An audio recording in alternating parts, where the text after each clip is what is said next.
Good morning, fellow hat nerds. Welcome to Hat Chat number 20.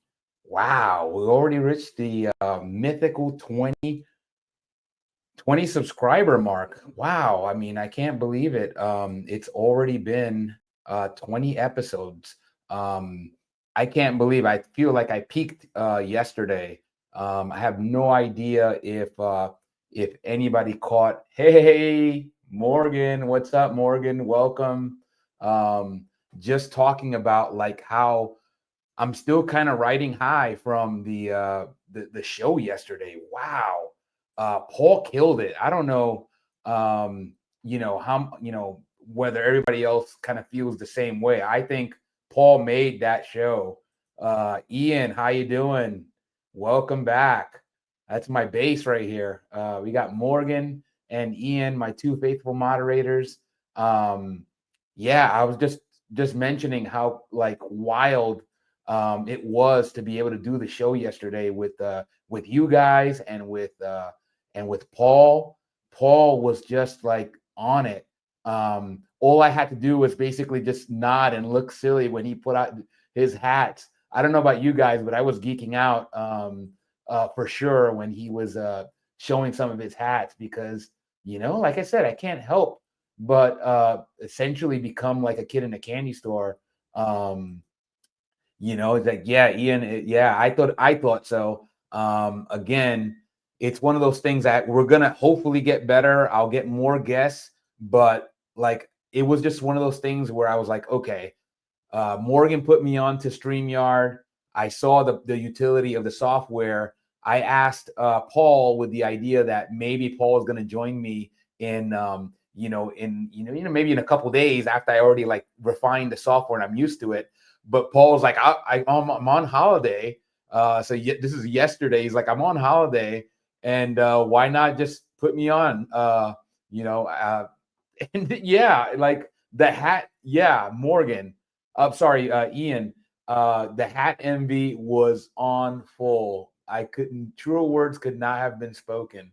Um, you know, just it's hard to believe that Paul had been doing this for just a little bit, right? I mean, I don't know the exact number of years, but I got the sense from Paul that it hasn't been that long that he's been actually a hat maker. And you've seen some of the thing, some of the creations, some of the things that he's been able to produce in this amount of time. I don't care if he's been doing it for 10 or 12 years. I'm still been impressed by but what I saw. And you guys are probably in my like, I added you guys to the group chat on Facebook only because one, I wanted to thank Paul, personally in front of you guys, and then also invite you guys. I mean, again, no obligation. There's no like, this is not to kind of like put any pressure on you guys. If you guys ever feel like coming on here, I'm talking to you, Morgan, and to Ian. If you guys ever want to come on here, you're always welcome. The same with Paul, the same with Kevin, pretty much the same with anybody that I feel would enhance the show because again, this show is not about me. Hey, Paul, we're just talking about you. All good things. We were just again, like I mentioned in the group message that we have. I'm still riding high from that show. It was better than I could have ever hoped, and it really is going to serve as the exemplar for the thanks over here is on me. Like I got to be thanking you because, like I said, I watch myself talk, and I'm just like, oh, okay. Despite the fact that I can barely put a couple sentences together, I just all I can do is be me. So that's what you guys are getting here on Good Luke's is Luke's for better or worse, right? I can only think because you guys are like my regulars. Yeah, I agree, Paul. I thought it flowed really well. Like I said, for me, my personal and just to give you a little insight into my communication style, I speak very fast. I mentioned this on a previous podcast, a previous show, is that I'm very twitchy. I'm twitchy in my like physicality. I'm twitchy in my speak. I'm twitchy in my thinking. So usually what happens is my brain is going at a lot faster clip than my mouth can keep up with. And usually it comes out in like a barrage, right? I think my fellow New Yorkers can kind of relate to that. But for a lot of other folks that maybe aren't used to that communication style, I just come off a little bit like disorganized. And you know, and a lot of it is kind of a lot of it is I think in a little bit endearing, right? You know, sometimes too much polish can be like, you know, it comes across as not relatable. I definitely feel like some folks can relate at least to my barrage of speech, and maybe it can be a little disarming, and maybe that helps me become a little bit more approachable. But sitting there, like, right, obviously we're creatures of we're human beings just like everybody else, and I couldn't help but contrast like my style versus Paul's style, who's a lot more polished. You can tell that Paul is also extemporaneous, you know, and but still very polished. Paul, you know, bless you for being able to do that. I think it's a gift, and you know, I'm gonna hopefully learn a little bit more. Ian, I agree. I learned something, and I've been wearing a lid for Yanks. I love it. Hey, you know what? Like I said, we are the average of the top 5 people we spend the most time with. That's a quote by Jim Rome, and I happen to feel like there's a lot of truth in that. And if you happen to spend a lot of time here on Good Luke's, I gotta imagine that you might get some of that. If you're across the pond, like you are, Ian, you might get some of that influence. Like I'll start talking more like you, Ian, and you start talking more like me. And then, you know, some of your buddies over in London might be like, where do you get that? Where are you getting this language from? And maybe you can just let them know, you know, it's like, hey, it was Good Luke's, right? But yeah, thank you, Ian. Shout out to my global community here. Paul says it's great to break down any mystification around hatting and what we do. Agreed. Like I said, Paul, I learned so much. Like I've learned so much from you three already, and anybody else that's come on here. Like again, that's really what's when you talk about like the with them, or you know, that phrase, what's in it for me. That's the what's in it for me when I like propose my YouTube channel to somebody, and I say, hey, check me out, you know, and I try to offer that up. The what's in it for me is that even if you're a hardcore hat nerd, even if you're somebody that's just been thinking about it, even though I try to gear my content to those folks that are newer, right? Because there's so many folks out there that have so much knowledge, you know, that they forgot more than I've ever learned about hats. And, you know, they're probably not going to learn as much from somebody like me, but maybe they can learn from somebody like Paul, you know. But even then, I think everybody here has something to offer only because our hat journeys are not the same, right? How we get into this hobby and what are our things. You know, what's funny is that, like, right, Ian, Paul mentioned yesterday, we were both like talking about Borsellino, right? Morgan is somebody that she mentioned that she sold her Borsellinos because they didn't really hit the mark, right? They didn't hit the mark for her. And that's okay. There's no right or wrong here. But interestingly, Paul, his story kind of said the opposite, right? Morgan's a huge fan of Stetson, and still is. But Paul said, you know, I got some Stetson hats. They didn't hit the mark, right? And it might not be a slight on Stetson. It could just be just the examples that Paul got, right? Didn't do it for him. And it kind of got him catapulted into like, okay, what can I do to improve the hat situation from Stetson? Morgan did the same thing. She went from Borsellino and got into KTG. She got into Huffbud, and now she's spoiled on those hats, and it's all great. It's all beautiful. There's no right or wrong way to do this hobby. We all have like different paths, you know, besides coming from different locations around the globe. and having different tastes, right? We talked yesterday with Paul about the high crown and the benefits and like the big fandom of the high crown. Me myself, I might be like in that majority in this like in this subculture that I just gravitated mostly to the lower crowns, right? So that might like my channel. If my channel was just about my hats, then I'd probably put off a great deal of viewers because, well, Luke doesn't have a lot of like high crowns. I think this hat right here happens to be a 5.5-inch crown. It doesn't look it maybe on camera, but it is actually it's one of my taller crowns. But again, somebody might look at this hat and like, nah, I need that really high crown, right? We're talking 6 inches or whatnot.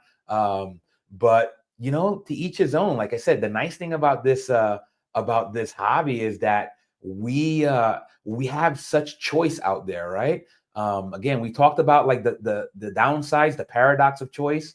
But the reason why it's a paradox is that we all kind of intuitively love having choices, right? It's just one of those things where it's good to have it. All right, Ian says, I was told that Stetsons over here are made on license and are inferior to the American ones. Ian, I don't know. I don't know if anybody else wants to chime in. I can't claim to know whether there's any veracity to that. Again, you just put a thought in my mind that I'm like, oh, maybe that's accurate. I don't know if Paul or Morgan, do you have any idea of whether there's any truth to that? I don't want to propagate any kind of rumors, but like I said, sometimes perception becomes reality, right? Regardless of whether it's really true or not. If you think it's true, then you're probably gonna like, if you're overseas, you might like be less inclined to prefer a Stetson because, well, you're gonna be like, okay, I'm gonna get an inferior product, or what you'll do is you'll spend extra money to get one from, right? If that's true, maybe folks overseas will spend extra money to get a Stetson from the States. Again, I don't know. I've not heard this before, but it doesn't mean it's not true. Like I said, I don't know. I don't pertain to know it all. Let's see. It was claimed. Okay. Yeah. Again, I don't know. It's one of those things where it's always difficult for me to like, oh, it was claimed on Fedora Lounge. Yeah, I mean, there's a vast, you know how I am with the Fedora Lounge. Like I said, even though that there's some things on the Fedora Lounge that probably are more opinion based, we have a lot of our hat makers, a lot of the respected hat makers that are on the Fedora Lounge. I can think of Steve from Ben Craft Hatters in Brooklyn. I can think of I think Robert Galt is on the Fedora Lounge. I think he is a Belfast boy on the Fedora Lounge, and so many other hatters that I can't possibly come up with. But yeah, Ian adds normally reliable. Yeah, Stetson has a very great reputation, right? And again, we know that with any given hat brand, there's going to be the ones that are hit, right? And the ones that are miss. And there are varying levels of quality because remember, they're trying to be like, especially when you get to the like a brand like Stetson, even though they are kind of one of the apex brands, they're trying to be something for everybody, right? So you're going to have those that get the highest level of felt from Stetson, and that's all they're ever going to purchase. And then you got those folks that are like, you know what, I can't afford, with my budget, I can't afford to get an apex Stetson. I'd like to get an open road that's of the highest quality, but I just don't have the means. But luckily, Stetson has probably a product, and then that's why there's also a used market, right? The nice thing about buying vintage and about buying used is that you may be able to, your budget may go farther in a used market and getting yourself a used felt. And if there's a lot of folks out there that will buy themselves a brand new Stetson and never wear it, right? They'll just have it, like we talked about, like the wall queen or the garage queen. And like I said, what happens is at some point maybe that person moves or they decide, I don't know why I bought this Stetson because I really wanted a Stetson, but it's taking up space and somebody else would love it more. And then you'll see it on Craigslist, you'll see it on Facebook Marketplace, you might see it on eBay or what have you, all the other places where you can get yourself a used fine hat. And you may just score like the deal of a lifetime on this hat and give it a better home, right? And that might be what gets you through, right? That might be your signature hat or your first hat, and that will introduce you into the hobby. And then you can decide whether you want to spend a little bit more coin on maybe a better example, maybe a better Stetson or just a different brand or custom brand, right? All I know is that with Paul, when I saw that Stratoliner, I was like, that's a beautiful, like the first thing I think I said on stream was gorgeous. That's gorgeous.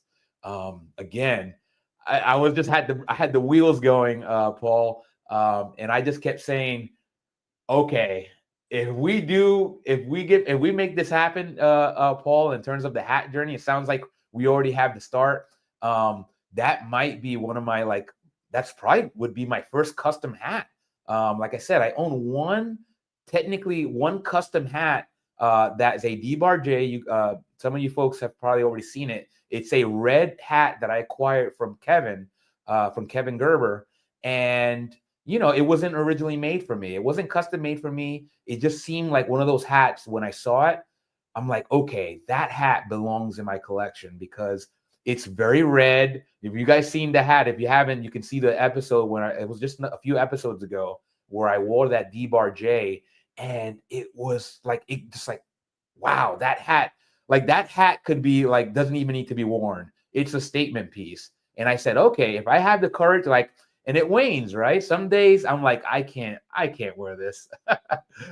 Some days I have those days where I got to stick to my traditional colors, black, brown, and gray, which are very traditional fedora and fine hat colors.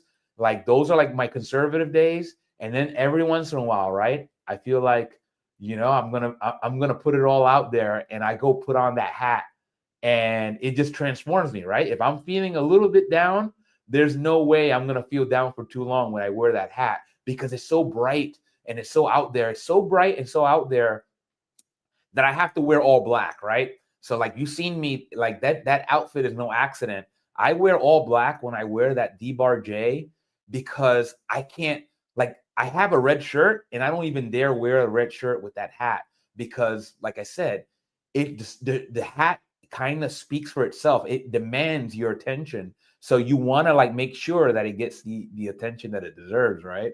I don't know. Sometimes I anthropomorphize some of my hats. And I start thinking they're like living beings or treat them like that. I don't know if that's something that you guys do or not, but it's something I do.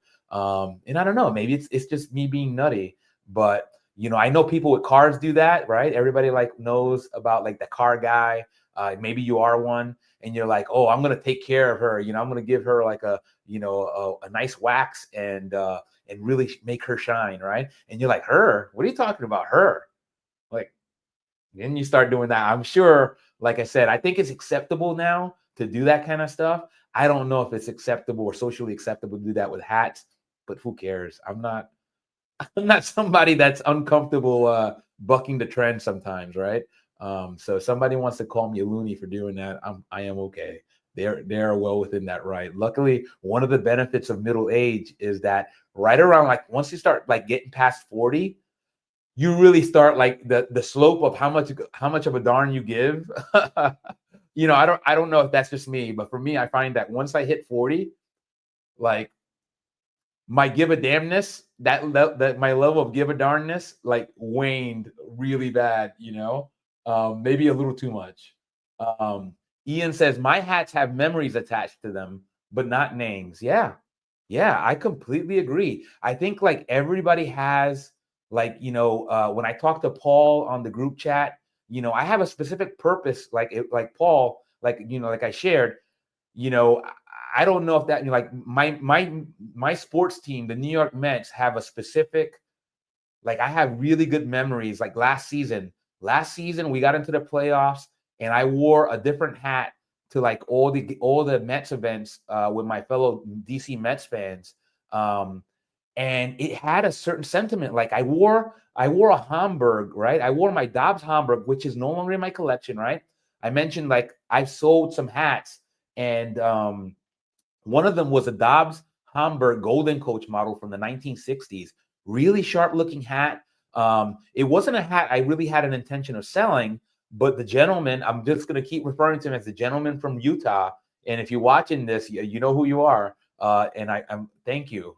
Thank you for being so great to do business with. But the gentleman from Utah saw that hat. He actually saw that hat that I wore at one of these New York Mets events. And I happened to take the Hamburg. So, okay, just a little bit of tidbit for people that don't know about baseball. But in baseball, it's probably considered one of the more superstitious sports in all of sportsdom. And when your team is down, there's a tradition that's called the rally cap, right? And really what the rally cap is, you take your baseball cap, right? And then you take it and then you turn it inside out, right? Kind of like some people maybe do with their underwear when they want to rewear their underwear. Again, I'm not going to judge you. I don't do that, but if you do that, then bless you. That sometimes I think that's something that's synonymous with like the college grad or the college student that really doesn't want to do laundry because they're lazy. I certainly know about laziness, but I never got to the point where I had to like turn my underwear upside down. But if you do that, no judgment. But what you do is you take your cap, your baseball cap, and then you turn it inside out. So we were losing. It was a game that we were losing. And I had my Hamburg, my Dobbs Hamburg on. And I was like, there's no way. And people were yelling at me, like there were just people busting my chops, and they were yelling at me, hey, rally cap. And I'm like, I am not turning my Hamburg inside out. I'm not doing that. But what I did was I did at least to fit in. I took my Hamburg, and luckily it had a nice center bash. And I was able to wear it upside down. So I am the only loony bin here in that bar cheering on his team with a Hamburg upside down. And I have that photo. Matter of fact, I'll send you that photo in the group chat later on today for all my Good Luke's board members that happen to be a part of that chat. And you'll see, and it became iconic like for that season. So what happened was this gentleman from Utah happened to see me post that photo of that hat. And that was the photo that made him ask me, hey, tell me more about this hat. And then I did. And then he said, well, are you interested in parting with it? And I'm like, well, I've done business with you before. Make me an offer. And just know, and again, and he already knows my style is that, I wear all my hats, or at least I try to, right? I try to cycle through them. And this was one of those hats that I happen to wear a lot, especially on my walks. So the sweatband was a little cracked. So I told him, I said, listen, just here's some photos of the sweatband. It's still serviceable, and it actually was functional for me because that cracked sweatband, because the hat was a 7.5, right? And I happen to be a 7 1/4 or between one. My head size is between 7 1/8 and 7 1/4. So something between like a 57 and 58 centimeter. So it actually helped me. Some of the cracked sweatband helped me fit that hat on my head and keep it on my head. Let's see. Oh, Paul, no worries. Paul's got to take a call. Paul, come in and out as you please. No worries. Paul says, yes, I understand that Stetson now makes hats in Europe. And from what I've seen in their London shop, a lot are wool. Okay. As an indicator, the 6X open road is circa 540 pounds. Wow. So much more expensive than in America. Wow. Paul, thanks for sharing that. So there you go. So it looks like some of that rumor might be true that the Stetson made overseas may not be, right? So a lot of folks, obviously wool is something that's a lot cheaper. You can buy a lot cheaper hat if you have a wool hat, but some people, Paul revealed himself that he has an allergy to wool. So not everybody can benefit from a wool hat. So the nice thing is, like I mentioned, one of the pro tips here for those vintage nerds or aspiring vintage nerds is, if you happen to be like Paul and you are if you're allergic to wool and it's not something that you can feasibly do, then maybe if you open up yourself to a vintage hat, maybe a vintage Stetson, something that maybe was like, it looks like you probably want to gear to something made in the United States. If you have that information available to you, and do that, go that route, because there are a lot of examples out there. Like I said, one man's trash is another person's treasure. One person's trash is another person's treasure. I got a feeling that somebody like Morgan, who got rid of her Borsalinos, my assumption is that Morgan is that you either gave them away or you sold them. And I got a feeling that somebody went away with a very happy with Morgan's Borsalinos.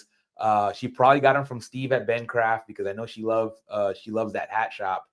Shout out to Steve at Bencraft in Brooklyn. Steve, I will make it out to your shop, I promise. I've just like I said, my last trip, and just like every trip I take out to New York City to visit family, is like jam packed. So I tried to squeeze in a meeting with Morgan on Monday before I left, but it didn't work out. But Morgan and Steve and Kevin, maybe we can all get together at some point and have like a little bit of a reunion. I think I've hung out with Kevin, but maybe Kevin could be kind of like my buffer, right? Since we all kind of know Kevin. Let's see. So Paul says Stetson Europe operated under the license of Frederick W. Schneider, GmbH and Company, KG, since 1998. Does produce some hats in Europe. They have a dedicated cut and sew production facility in Hartha, Germany. Wow. Paul, there you go. Thank you so much. And hey, Paul, ever the gentleman and the scholar, cites his sources, and another win for ChatGPT. Again, I know a lot of folks are very have a lot of disdain for ChatGPT and any other AI. There's a lot of scare tactics out there in terms of like AI's coming to get us. And again, I'm not trying to belittle that sentiment. I just happen to be somebody that sees AI and things like ChatGPT as just another tool for the researcher, right? For the hat nerd that really has to know and needs to know like in a quick fashion, right? So somebody with a short attention span like myself, ChatGPT is golden because it gives me a good jumping off point, right? And then you can see the sources. When ChatGPT pulls up information, it'll actually cite their source. That way, if you want to go and dig further, you can actually go to the original source, and it just cuts down to the amount of research time for somebody like me. Again, I've somebody that made a living on research. I'm published in academic journals, and I have that pedigree. But right now, I just have a lot of things that occupy my time, and I have a lot of passions. And something like ChatGPT really cuts down the research time for me.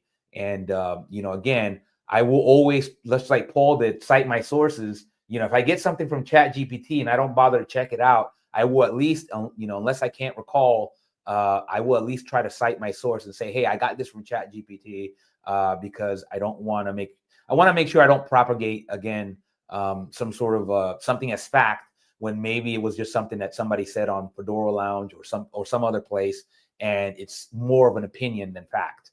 There's just a little caveat there, just that way you kind of know where I'm coming from. Again, there's so much that I don't know, but that's kind of the fun of this, right? The what's in it for me, for Luke, is that I have Paul here, I got Morgan, I got Ian, and we all have our hat journey. And anybody else who happens to become a regular here and participates, again, this club is open to everybody, right? Of all walks in the hat hobby. Even if you're not somebody from the hat hobby, you just like to see somebody in a hat, in a fine hat, that's fine. Like I said, if you want to come here and lurk, you are more than welcome. We have room for everybody on this channel, as long as it's somebody that is respectful, and doesn't try to make somebody feel bad. Again, as long as you're not harming me or any of my audience members, you're always welcome here. Um, and if you have a product, right? If you're a hat maker, a hat seller, if you have some sort of business hat related, then you're welcome here as well. Again, no obligation. You don't need my permission. You don't need to give me anything. If you choose to give me something, I'm going to accept it graciously. That's fine. I'm not somebody that's going to reject the gift. But I want to make sure that this is every bit like this belongs to the hat community as opposed to Luke. I just happen to be the guy that is the face. So Morgan says, I am listening. I haven't left you all. I'm discussing with my hat maker about what bow for my new hat. I love it. Morgan, like I love what you do with like Morgan seems to be somebody that is like every hatter's dream, right? Morgan's somebody that seems to know what she wants. And that's like a blessing, Morgan. Like, or boy, I'm sure it's a gift and a curse, right? So like for somebody like myself, where I'll look at a hat and I'm like, yeah, like so like this hat. I'm not a big fan of like the Western style of this hat. I have like the same gripe with this hat that I had for that Dunlap pork pie that I showed with the rope ribbon, right? With the rope on there. It's Western style. So I bought this hat despite this little rope, because I just think it's more Western. I don't like it. And I know I can easily change it. But one, I'm a little lazy and I'm just like, all right. And then I have that, like I said, that little thing in the back of my head is like, don't do it, Luke, because it wasn't meant to be. Like the hat came to you like this, just leave it like that. Maybe, just maybe somebody loves that hat just the way it looks. And they'll say, hey, Luke, I'd love to buy that hat from you. Again, this is one of those hats that I put for sale only because, not that there's anything wrong with the hat. It's just that for me and my personal style, given that I already own, this was my first Cavanagh, by the way. Again, this is a Cavanagh 20, and I'll go a little bit more into this hat in just a little bit. But and I'll talk about like where I was. Like the reason I bought this hat was it was a Cavanagh, and I had not had a Cavanagh in my collection. And knowing a little bit about Cavanagh, the man, and Cavanagh, the brand, I just knew that I had to have this hat. And I'll talk about that. But yeah, Morgan, good luck with the with discussing with the hat maker. I hope it turns out exactly the way you like. It sounds like you know exactly what you want. And now it's on your hat maker to kind of deliver the goods as you requested. And that's the beauty in all this, right? You have the customer going to their. We talked about it yesterday with Paul.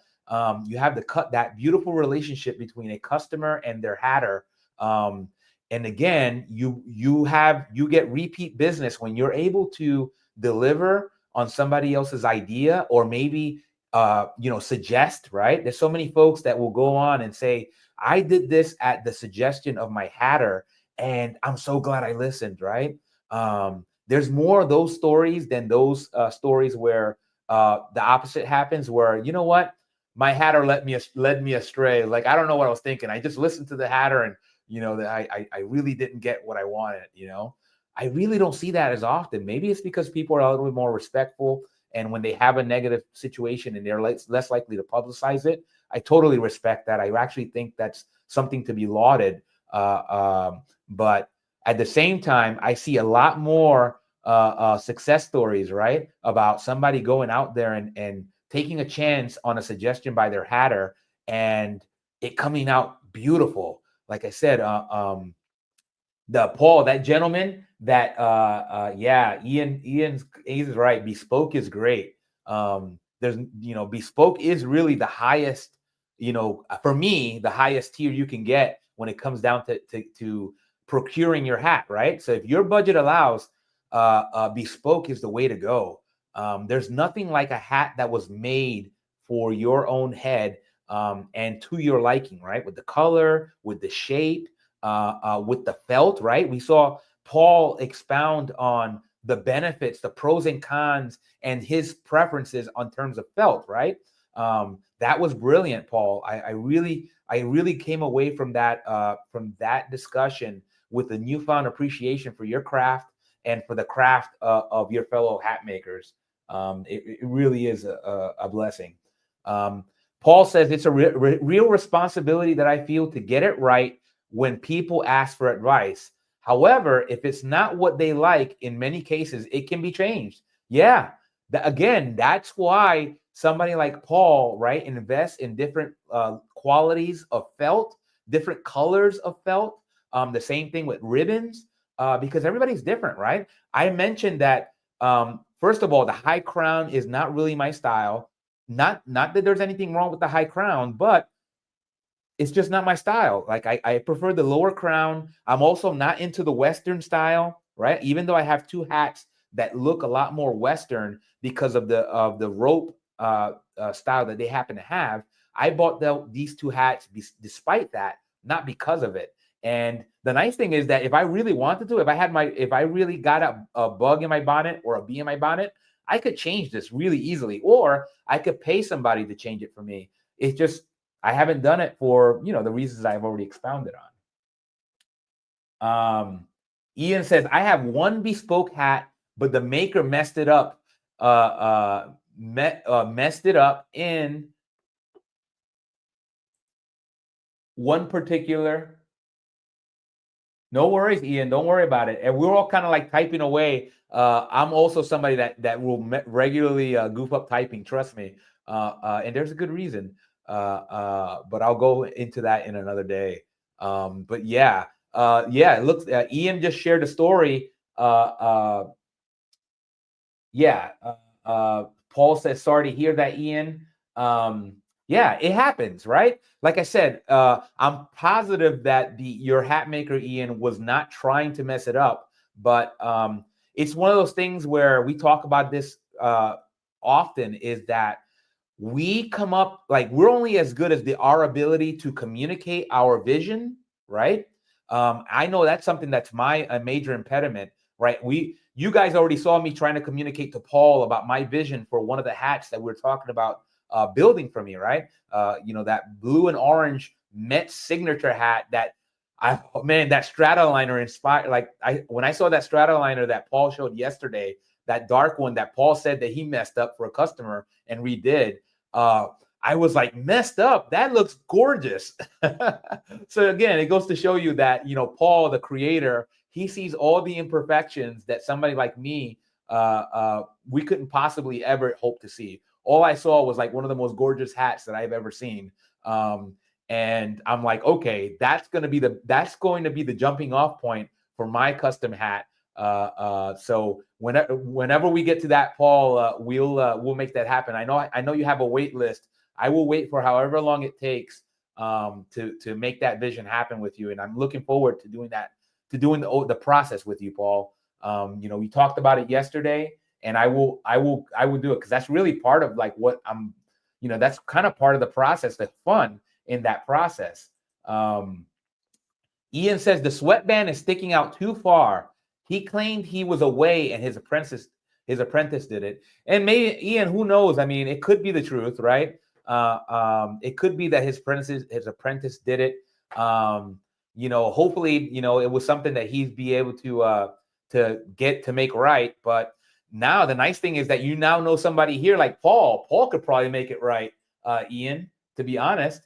Thanks. Paul says, thanks, Luke. Let's enjoy the experience. Absolutely, my friend. Like I said, I signed one of my emails, your friend in the US, Paul. Like, hopefully I wasn't being too presumptuous there, but you've already endeared yourself to me. So whether you need any more friends or not, you have a friend in the US, in the DC metro area. So if you're ever over here, and I can go and show you around, or just have a cup of coffee with you, or a pint somewhere, I'd be happy to do it. And it's obviously on me, because you deserve that and more. So let's see. Ian says it's 80% beaver and 20% coney / hair. Okay. Paul probably knows that, what that felt combination is like. For me, I'm kind of a novice in respect to felts, to be honest.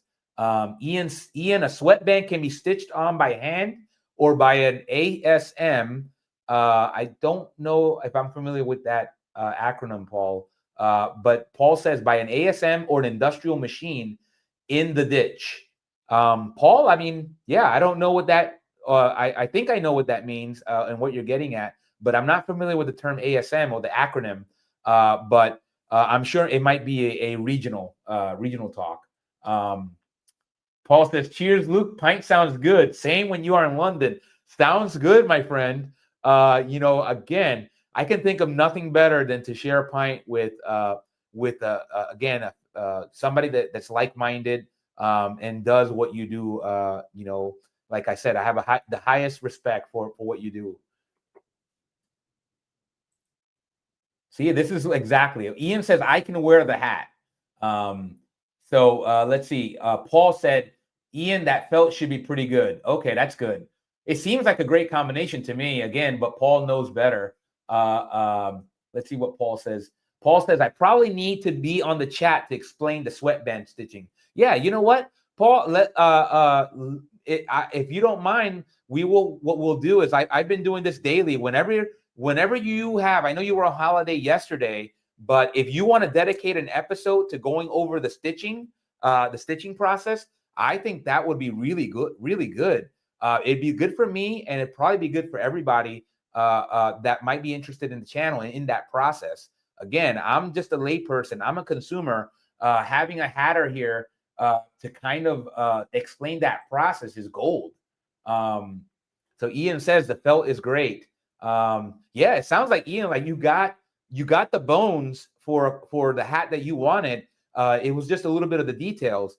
I mean, I think it happens. Paul described yesterday that I believe the sweatband on that Stratoliner that I thought it was gorgeous had an imperfection, and Paul went and said, I couldn't unsee it, and Paul redid it. That goes to show you, I mean, everybody's different. Maybe your hatter, Ian, felt that, again, I'm not here to disparage anybody's work. Thanks for not sharing the hatter's name. Again, he might have just had an off day, or like he said, his apprentice did it. And, in the end, what happened was Ian got a hat that wasn't to his specifications. And, as of right now, it's not done yet. But like I said, the universe has a way, Ian, of correcting these things, right? Like, I think you've put out such great vibes here that I got a feeling that your hat is not done for. Yeah, Paul says, let's make it happen. Absolutely, Paul. Like I said, the only reason, like Paul, is that I just don't want to obligate anybody here, right? I've offered both you, Ian, and Morgan the opportunity to come on here, right? Because I have the ability with StreamYard to put up to 6 people on chat at once. But again, there's no obligation. I usually just put that out there so that in case folks were like, oh man, I really wish I could go on the show, I want to make sure that nobody feels self-conscious about asking me, because again, I don't want this show to be about me. Like my hats and me coming up here and talking is more like a straw man to get a conversation going and make this like what we're doing right now. That's what I really want. Not for me, because I just don't happen to think I don't happen to think I speak as eloquently as maybe sometimes I get credit for. And I'm tickled that people may like me and may want to join this show. But I feel like it's despite me, not because of me. Again, if that's not true, I just like to think that way. It's just my way. But Ian says, if I stitched it, heaven only knows what a Harry Tate job that would end up. Understood. I don't know that phrase, but it sounds hilarious. Ian, I just love the Londonisms and the UKisms that you bring. Especially Nipper. I still laugh at Nipper. Like, it's just something that I'm sure at some point I'm gonna say Nipper. It's just gonna happen. I have a feeling that Ian, that hat is not done for. Ian says, love that. I mean, Paul says, love that. Ian. Yeah, you know what? This is again, this is part of the community. This is the stuff that I get when I get up in the morning and I start planning for the show. Um, it's with like this kind of conversation in mind. So, and I know it sounds weird, but it becomes like, I don't know if you ever guys watch the show Cheers. It's an American show based the show takes setting in Boston, right? It's a Boston pub, and what you have, just like any pub, you have your regulars, right? Your fixtures, and you become enamored with all the characters on the show, and just like the song goes, you want to go because everybody knows your name, right? And they're always glad you came. And I feel like I want to create some of that Cheers vibe here on Good Luke's, because again, I want to make sure that you are welcome. You don't need to participate. You could be somebody that just like right now we got 4 people on here, and you know, only 3 of us are interacting, and that's cool. Like if you want to be a wallflower and just see Luke interacting with these other folks, you're great. You're welcome. So yeah. Ian says, I grew up in a Navy port way down south. Okay. All right. Shout out to those Navy ports. Man, I talked about Baltimore, right? One of the major port areas here in the DC metro area happens to be in Baltimore, Maryland. And it's such a beautiful thing, right? If you're on the highway and you're passing by Baltimore, and again, I know a lot of people they don't like Baltimore because it's a gritty city, but I see such beauty in port cities. For me, like you can already see the history because you know how important the ports are for commerce, right? You know, if you get a hat from overseas, chances are it might be coming in a boat to a port city, and so how do you not like that? I mean, I maybe I'm just crazy. Ian says, lived in London for 40 years. Wow. So it's safe to say, Ian, that you probably know London like the back of your hand, right? So like I said, if I make it out to London, you know, and make it out your way, I've definitely, like I said, I'll make the same offer. And, you know, even if it's your city, I can still buy you a pint, Ian. Or maybe we share a cigar. I don't know. We'll do something fun because, again, that's what this is all about. It's about like sharing in community. So yeah, shout out to Ian in London. Paul says, Ian, I guess that's Portsmouth. I'm nearby in the outskirts of Winchester. All right. You know, it's funny. I love the names and some of the because we have a Winchester here close by, and it's a very beloved city because it's kind of like you know, even though Virginia is considered part of the South, we're technically the Mid-Atlantic, but we have a lot of Southern history here. Obviously, we know the Civil War that happened, and you know, Virginia was part of the South with Robert E. Lee.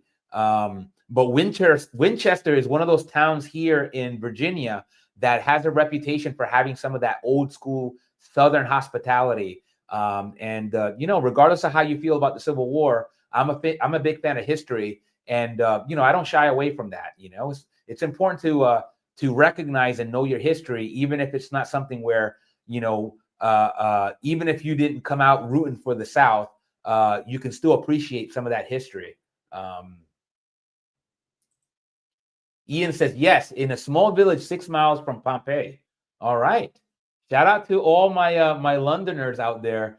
So you already know if you are near Ian's neck of the woods, definitely you can reach out to him and maybe share a pint before I do. You know. Ian says a pint and a cigar, my idea of heaven. That sounds good, my friend. Again, remember, I might need to rely on your expertise. I'm not a cigar smoker. I've had a cigar, but I'm not in tune. But that's the nice thing, is that just because I'm not one doesn't mean I can't become one, right? I may be a junior cigar guy, and maybe if I hang out with Ian a little bit, I'll become a little bit more of I'll get promoted to junior cigar guy, right?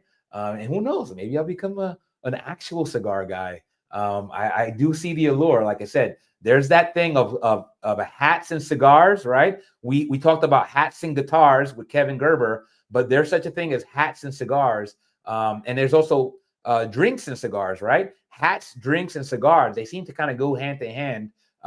If I had to pick 3 hobbies I'd probably pick those as having a lot of overlap. And if you add a fourth one, it might be watches, right? I think Ian mentioned that he carries a pocket watch. I got to feel that that's no accident. You got hats, cigars, alcohol, your fine drinks, and your wristwatches, your fine formal wristwear, or just time wear, your timepiece. I'm a big fan of grandfather clocks, even though I don't own one, but I love a good grandfather clock. It's just beautiful. Paul says, Ian, I feel a London meeting coming up before Christmas. All right. And then my only thing is at least have a pint in my name. Before I get to go out there and hang out with you two fine gentlemen, just have a pint in my honor if you can. Maybe share a cigar. Paul, I have no idea if you smoke cigars, but at least a pint and just, to good looks. That way I can kind of feel that I can get some of that vibe vicariously, right? You got to love good times, right? Good times, good people, and just sharing a pint with somebody and reminiscing about your passions, right? That's what it's all about. Ian says, I would love that, Paul. Hey, you know what? I love it. This is exactly what I love about this channel, is that this is part of the forum that people get to meet. Like, again, it sounds like you guys never met before. And now maybe there's a possibility that because of Good Luke's, we got Paul and Ian going to share a pint in London. I'm a little jealous. I'll be jealous, but you know what? That'll motivate me a little bit more to go purchase that ticket and go hang out with you fine gentlemen. I'll make it happen. Again, that's the cool thing about having a couple bucks and all the airlines that are available to us to travel internationally. You know what? It's money well spent. Like I never lamented the money that I spent on travel. And I don't know, and maybe you guys you might agree or disagree, but every dollar that I've ever spent on travel, on food, on airfare has never been a wasted dollar to me. It's just one of those things where it just isn't. I am very much probably akin to like Generation Z in that we value experiences over things. Like, even though I love my hats, like family and experiences, I think trump things. So if I ever had to force to choose experiences and family over my hats, I do it in a heartbeat. Like, you're never going to get me trading any of those for any hat. But the nice thing is that usually we don't need to make that trade-off. So I can enjoy both, all of them.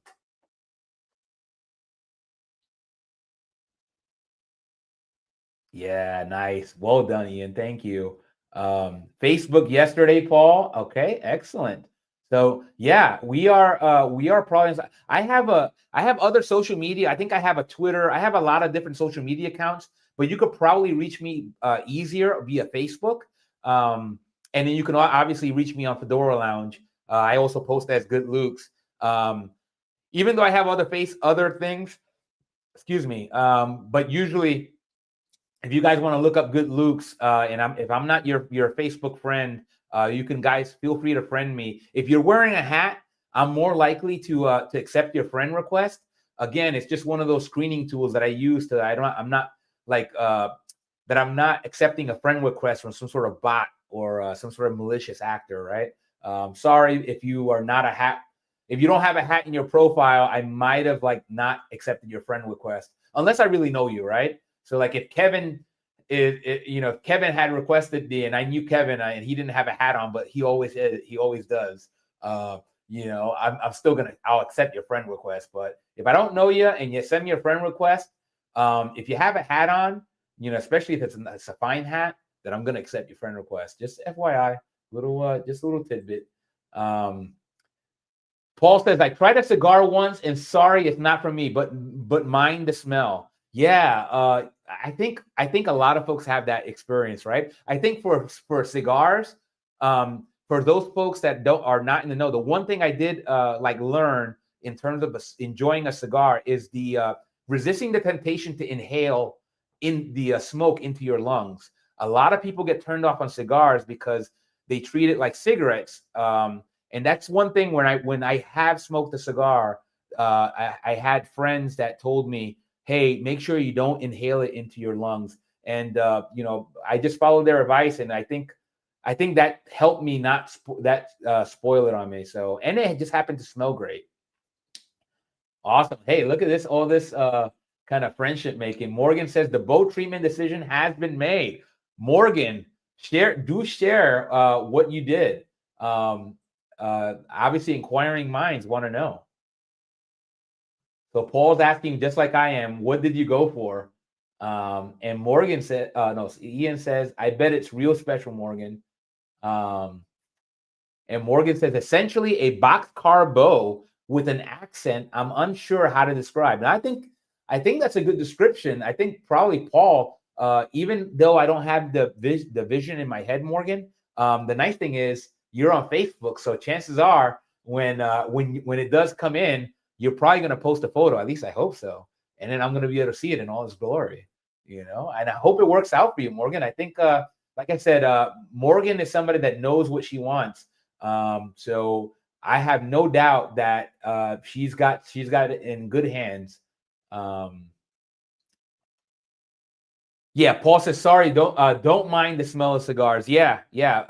It depends, right? So like when I was younger, and I'll go a little bit of a confession here. When I was younger, my dad would take me to the racetrack, right? My dad had a little bit of thing of horse betting. So I kind of like spent a lot of my youth getting towed by my dad to various racetracks. And let me tell you about racetracks in New York City. The gentlemen that happened to, the majority of the gentlemen that happen to go at the racetrack do not smoke great cigars. They smoke really cheap cigars. And despite that, I happen to still give cigars a chance because I happen to be able to sample some really good ones.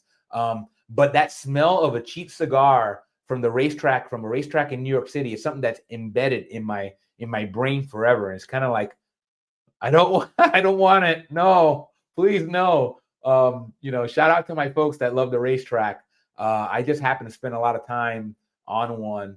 It's where I kind of like learned that I really like Manhattan clam chowder. So I just happen to love that from the days on the racetrack, because my dad, in order to keep me occupied as a fat little boy in New York, was that he would get me, I'd go with him and I'd like raise a fuss, and the only way I could like shut up and not bother him is if he went and got me a Manhattan clam chowder with a lot of the crackers in it, and I'd fill it up full of crackers, and then I just sit there. I'll be a happy little fat boy with my Manhattan clam chowder. Ian says, I made so many bows for my hats, but never knew they had names before. Yeah. Like I said, I've never heard of the boxcar bow, but the nice thing is this is me and probably maybe even Ian learning from Morgan. Again, that's what we're here. That's what we're here for. And Morgan, of course, the good ambassador that she is, of course I will. It's show and tell, right? That's part of the fun of like getting a new toy, right? It's like a kid that has a new toy or new thing that wants to go with show and tell. And again, I know some folks, maybe that's a turnoff, but for us, like for me, I want to see it. You know what I mean? Like, and I'm sure other like Ian and everybody else is probably the same way. Yeah, Ian, don't worry. I filled in the gaps. I knew what you meant. And Morgan says, I start a new semester of college today. Hey, congrats, Morgan. I was going to ask you about if you are, in college. You don't need to share where you go. At some point, maybe you're comfortable sharing your major if you have one. But shout out to Morgan and all the folks in college right now. Study hard, right? Study hard and get that degree, and then you have more money. Like the nice thing is that what I would tell to any like budding hat nerds is that once you get that degree, hopefully you get that nice job, and then you have a lot more money for hats, right? And whatever else you decide that you want. A nicer place, a bigger place. Maybe you want to live in a nicer neighborhood, whatever. It's again, money is not the root of all evil. It gives us the ability to surround ourselves with the things that we like, and sometimes the people that we like, right? So like if you like a certain neighborhood because it has a nice park. If you make a little bit more money, maybe now you get to live in that neighborhood instead of going and having to have to travel to it. Like Kevin's neighborhood. I used to live in Forest Hills where Kevin lives. So we have that in common besides the obvious love of hats. But Forest Hills, I love that area. It's very walkable. It has access. It's very commercial, and now it happens to have like one of my favorite people happens to live there. So it just gives me another reason to go back to Forest Hills when I'm in New York to go see Kevin. So shout out to Forest Hills, shout out to Kevin. So Morgan says it will be hard to focus with this new hat on my mind. Yeah, I know, right? It's one of those things where it's like it happens to me with work. It happens to me with a lot of things that I'm into. Sometimes I get distracted, with when I have a new mission for a new hat. It's hard to stay focused on like getting my job done, getting maybe this show done. But we managed to all make it happen. Maybe Morgan, instead of an A+, you only get an A, right? Hopefully it's that, right? Morgan's like, it's like a shark gill with a shark gill with a thicker centerpiece. I like it. I like the way you described everything, Morgan. It just, regardless of whether it's called that, now it sounds even better now that I know that's the term. Ian says, I may be in New York before you make it to London. Look, hey, Ian, that sounds good. Now I'm in just FYI, just have to clarify, I'm in Washington, D.C. I'm about 5 hours or so, maybe a little bit less from New York City. I go out there because I have a lot of family in New Jersey and New York. But definitely, if you make it out to DC, Ian, the pint's on me. And if I happen to be in New York when you're in New York, then we can definitely do that. We'll just have a pint in New York instead. And then maybe we can get Morgan and Kevin together. And maybe we can all have a pint. Maybe what we'll do is we'll meet over in Forest Hills in Kevin's neck of the woods, or we'll meet somewhere closer to Morgan and Kevin's able to join. We'll figure it out. And then we'll share a pint together. Or, Morgan's not drink. Maybe Morgan is not going to share a pint because Morgan's underage. But depending on where it happens, Morgan can have a non-alcoholic drink. And it'll be on me. At least the first round is on me. It'd be my pleasure. Political science major. All right. And I just took up a minor in Homeland Security. Wow. That's awesome. I love it, Morgan. Bless you. I think that's a great major. Definitely you're going to have a lot of job prospects, I would imagine, with a major and minor like that. Who knows? Like with that kind of degree, you might find yourself up in DC. Or down in DC. I guess you're already like north. You might find yourself down in DC area when you start working. It seems like there's a lot of more jobs because of the federal government here in the DC metro area. Just the only reason I say that. But I'm sure New York has jobs for everybody, I think, regardless of what you do. A hat lady and a scholar. Wow, I love that. That's classic. Quote of the day so far. A hat lady and a scholar. That's a kind of a play on the gentleman and the scholar, right? That's the thing, is that we need to like respect that, a lot of like, even though we're still in a male dominated hobby, like there's a lot more women in this hobby that are getting into this hobby that they probably were already there. We just don't recognize them or realize it yet. But if you go on Facebook and you're a member of a lot more Facebook groups, kind of like I am, you will see a lot more hat ladies. They're out there, and they don't always wear women's hats. They wear the fedoras that we love, and I encourage that. I think it's a beautiful thing. Paul says, wow, Morgan, that's great. All the best with the course. Yeah, agreed. Morgan, kill it, knock it out. And like I said, I understand. As somebody that lacks focus when it comes to my hats, right? When my hats sometimes are a distractor because I'm looking for that next hat, or I'm playing, thinking about like where I'm going to wear my hat next and all that good stuff.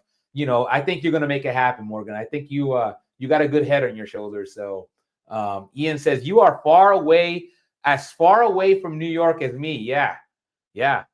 Yeah, I'm about 5 hours, and like I said, I get over there as often as I can to visit family in like New Jersey and New York.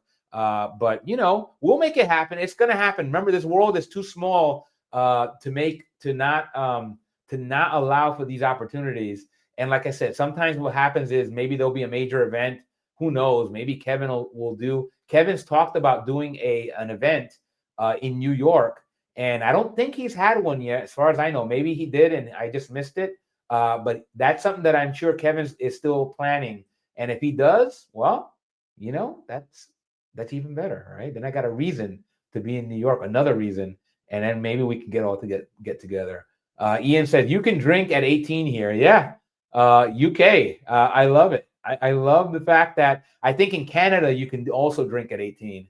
It's one of those things that's a little weird about the U.S. that you can serve in the military at 18, but you can't drink until you're 21. I don't know. I don't know how they reconcile that. But again, laws are weird, right? I mean, I'm not. That's not up to me. If I had my druthers, I'm like, listen, if you can fight for our country, you can have a pint. Unless you don't want to. It's personal freedom. So Paul says, I gotta go. No worries. Happy hatting. Paul, thank you for joining us. You can come in and out of here anytime you want, Paul. You don't need to apologize for anything. Everybody's busy. Like I said, I just come out here just to share a little bit of a conversation with you fine folks. So I'm tickled that you even bothered to come back. Despite the fact that I'm here, you got this little ugly mug here in front of you, chattering away on whatever happens to be on my mind at the time. But thank you, Paul. We will do that episode on hat stitching. You let me know when you're available. That could be tomorrow. It could be whenever you have time. We will get Paul back here, and we'll try to stay focused and make sure that Paul is able to go into the hat stitching process and maybe some restoration tips, right? So maybe if Paul doesn't get a chance to fix Ian's hat, maybe Paul can share how he could fix maybe how Ian might be able to fix his own hat, or maybe Ian's like, yeah, that's nice to know, but I still want Paul to do it. That's great. Whatever works out. But I want to make sure that we share that, because regardless of whether you're into hat restoration yourself, like I'm not into it, meaning I don't do it myself, but it's probably right now the major barrier is that, one, I'm lazy, and two, I'm just not knowledgeable. But maybe Paul can at least take care of that last factor, that I'm not knowledgeable, and share some of his tips, because that's kind of one of the pivotal milestones in his hat journey was how he got into hats as a consumer, and because he needed to wear a hat for his health condition. Then he got into restoring hats, and then Paul finally became a full-blown hat maker, and now has a business where he's able to make hats for other people, not just for himself. So that's great. I love it. Morgan says, thank you, Ian and Paul. Hey, and have a wonderful night, Paul. That's right. See you all. And like I said, I think I still have Morgan and Ian here with me. You guys are just tremendous. What I'll do now is I'll probably just go into the hat of the day. Right. So we talked about the Cavanagh. I'll go into, as long as we don't have anything else more pressing, I'll go into this hat, because some people might have clicked the show only to see what my Cavanagh is like. I don't know. I just feel obligated to make sure I go into it. So what I'll do is I will, like always, try to share my screen. Let's see if I can do this again. Let's see. Share screen, and let's see if I can do this again without blowing up anything. All right, I think that's it. You guys can let me know if you guys see the hat. This is just a Ian says, I'll get it to Paul eventually, probably when I order a hat for him. This has to happen. That's right. Like some of my one of my favorite movies, Real Genius. There's a phrase called "It's a moral imperative." So I feel like it's a moral imperative, right? So yeah. let's see. Maybe I forgot to share. Maybe I ruined the sharing here. There we go. Oh, pardon my cat. My cat is begging for food right now. So can you guys see the Cavanagh here? Just want to make sure before I go into the slideshow that you guys can see it. I don't know if it's coming. I think it's coming across, but I just want to make sure. Ian and Morgan, if one of you guys can confirm that you see it. Yep. Okay. Perfect. Thank you, Ian. Thank you, Morgan. So yeah, this is the Cavanagh. Again, repeating what I mentioned earlier in the stream. The only reason, yes, Oliver, I know you're very hungry and you haven't eaten in forever. That's my cat. He's very good at begging. So he's kind of yelling at me right now. So pardon that. Oliver does not mean to be rude. He's just very hungry, as I usually am. He's basically me in cat form. Anyhow, back to the Cavanagh. The only pull for me on this hat was that it was a Cavanagh and it was a Cavanagh 20, right? So you guys kind of already know if you're a vintage hat nerd or an aspiring vintage hat nerds. If you're on the Fedora Lounge, you kind of know already that the Hat Corporation of America had several brands. Cavanagh happens to be the name of the owner, right? So it's the signature brand of John Cavanagh, and Cavanagh was the man behind Hat Corporation of America. It took on several names before it got, I think, at least one other name before it became Hat Corporation of America. But I knew I needed, as soon as I found out about that, I knew that I needed to own a Cavanagh. I think at that time I already had a Dobbs. I probably already had a Knox, but I needed to have a Cavanagh in my collection. So this just happened to be one that had two ticker marks. One, it was a Cavanagh, and two, it was a Cavanagh that was a Cavanagh 20. All right. So when I saw this, if you can see from the side profile, not anything great, at least in my mind, right? So I think a lot of people would look at this rope, and you either love it or you don't. I'm one of those that didn't really like this. It just gives it a very Western feel. And if you guys know me by now, I'm not somebody that really likes the Western hat. Again, no offense to anybody who really loves the Western hat, right? The Stetson Open Road happens to be a Western styled hat, but I happen to like the Open Road. This hat, in terms of like the rope, not my style, right? I mean, if you could probably see it right now, the rope kind of hangs out. It gives it a very like Western feel and rustic feel that it's just not my style, right? If you guys seen my photos and some of my other hats, you kind of know my style. I like the low crown. I like the ribbon, the traditional ribbon around the crown. The traditional fedora style is kind of my thing. Beyond Hamburgs, beyond the bowler, beyond the pork pie.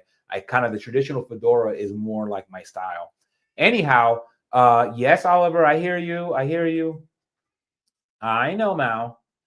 So you can kind of see a photo of the inside. You can see this is probably, I don't remember if this was a photo that I took. If it's anything like the photo that the previous two photos, I believe it is a photo that I took. So essentially, when I got the hat, it basically looked just like this. So to kind of give you a kind of an insider perspective, you can see the sweatband is not like in impeccable shape. It was in pretty good shape though. Like the hat liner, you can see it doesn't have the hat tip liner, the plastic tip liner. So that you can see some of the staining there from somebody that owned the hat previously, and they just happen to maybe they either it's their sweat or some kind of product that they wore in their hair. So this is not an unused brand new hat. Didn't matter. I have no problem with it. It was good enough shape that I was like, okay, I'm buying this hat. And then you can see some of the logo, the Cavanagh logo. Now, if you recall from my one of my previous slides, that Cavanagh was the apex, right? So when Cavanagh the brand came about, John Cavanagh positioned it to, if it's going to bear his name, it's going to be the apex of his Hat Corporation of America line, right? So the way I kind of understood it was, if analogous to GM, and I made this analogy before, but for my car people, you had in Hat Corporation of America, you had Cavanagh. And then Ian says, I put saddle soap on my sweatbands. It can perform miracles. Hey, that's a good tip. Shout out to Ian for the tip on using saddle soap. Yeah, again, Ian, you kind of just told me more about you as a hat collector. But me, like for me, I am somebody that, and I mentioned this yesterday, the only thing I do to my hats in terms of maintenance is I run a hat brush through them. So I'll do countertop, right? I'll go counterclockwise to the felt on top of the hat, right up here. And then underneath the hat, I will go clockwise, only because that's what I've learned. And hopefully that's not something that's a myth. I believe it's one of those truisms that you want to go countertop on the top of the hat, counterclockwise, and then you go clockwise on the bottom of the hat. So that's what I did with this hat. Again, it's a hat that I had to have, but I don't really wear as much because it has that rope band. I know it's silly, but because I own so many hats, right? And I actually own other Cavanaghs, at least one other Cavanagh. I might have more, but I think I have one other Cavanagh. It's not another Cavanagh 20, but it is another Cavanagh. So it looks like a proper fedora, not Western style. So yeah, I kind of justified that. So again, the two hooks, one, it's a Cavanagh, and two, it's a Cavanagh 20. And then I'll go a little bit into John Cavanagh, right? I will try to blow this up a little bit and read it, at least to the degree possible. That way you guys can know a little bit more about John Cavanagh, the man, because I think it really is important for us to know the history, right? So pardon me if you guys already have heard all this. This is something that like I mentioned before, my process is when I show you one of my hats, I show you some of the history, right? And I'll usually implement something like Chat GPT to kind of share, at least in an abbreviated and abridged fashion, what some of the history is. And I feel obligated to talk about John Cavanagh, the man, first before we even get to Hat Corporation of America. So Ian says, I brush mine the same, one brush for light hats and another one for dark ones. That's a great pro tip. Honestly, for anybody that wants to do it, I would say more or less the right way, right? I remember there's no right way or wrong way, but this is kind of one of those things that's really the right way, which is you should really have two hat brushes, right? One, a dark colored brush for your dark colored felts, and two, a light colored brush for your light colored felts, because what happens is if you mix them two, you could get some discoloration, particularly if you brush a lot of your darker felts and then you use that same brush for your lighter color felts, you might actually taint some of your lighter color felts, like your silver bellies. And, again, some people may not mind that, but at least now if you want to avoid that, you know how to avoid that. Me, I only have one color brush, to be honest, and I haven't had an issue. But then again, I don't have a lot of light colored hats. A lot of my hats, for the most part, are the traditional blacks, browns, and grays. So really, a lot of my light colored hats are the gray ones. And I haven't really ruined one with a dark colored brush, but I would do what Ian said and get yourself one of each color. That way you don't, that way I don't give bad advice and you end up ruining one of your precious hats with bad advice. Ian says Stetson do good curved brushes. Okay, good. All right. I think my brushes are like a no-name brand from Amazon. But by all means, Ian's putting a recommendation for Stetson. I think Stetson just can't really do much wrong in terms of the products they use. If they put their name on it, they're probably really good. Stetson just, they're very good I think in general. Even their cheaper hats, I think, are good enough because they're built for a price point, right? So maybe not for your seasoned hat nerd, but for your nerd that is watching their money and like really wants to get into a Stetson, it really is good for that usage. Ian says horsehair are best. Yeah, I agree. Your horsehair brush is kind of like similar for shoes, right? So if you're into brushes for your shoes. I believe horsehair is also a good material for your shoes. Now, what I will tell you is don't use the same brush for your shoes that you do on your hats, or you're going to be a very sad individual. Like, I think you're going to cry if you end up doing that. If you've gotten away with doing that, then I don't know what to tell you, but I would probably caution you to stop doing that. Don't mix your shoe brushes with your hat brushes unless you're prepared for the consequence. That's something I think we all agree on that. John Cavanagh. So John Cavanagh lived from 1864 and died in 1957, at least according to ChatGPT here. He started as an apprentice in the fur felt trade at Dunlap, one of the finest hatters in New York. Shout out to Dunlap. I showed previously my Dunlap Supreme pork pie. Dunlap was one of those luxury brands, and ultimately it looks like Cavanagh started as an apprentice and ultimately acquired the Dunlap brand, what it sounds like to me. All right, just Ian said, I bull my shoes to a mirror shine. I'm sure you meant buff, or maybe bull. I think I don't know if you meant buff, but maybe you meant bull. But I bull or buff my shoes to a mirror shine, cotton wool ball and water. Cotton wool ball and water. Is that ball or bale? I don't know. I think maybe ball. Hopefully, Ian, I didn't misconstrue what you were trying to convey. But yeah, that's a very good process. Like I said, I think shoes is another one of those hobbies. Like people that enjoy fine hats also enjoy fine shoes.